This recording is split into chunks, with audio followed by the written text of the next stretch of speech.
আন্দোলন করার জন্য অনুরোধ করব। এবার আপনাদের সামনে খুবই সংক্ষিপ্ত আকারে বিশাল কথা বলবেন আমাদের বরিষ্ঠ কার্যকর্তা সমীর ঘোষ মহাশয়।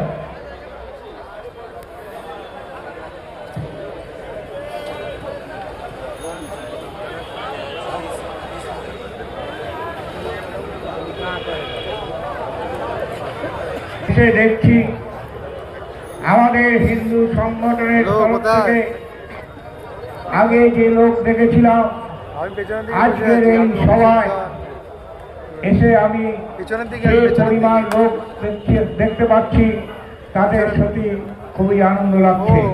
কারণ এই সংগঠনে যে বীজ স্থাপন করেছেন আমাদের কল্যাণী তারক সরকার মহাশয়, তার প্রচেষ্টায় আজকে আমরা এত মানুষ দেখছি হিন্দু সংগঠনের পক্ষ থেকে।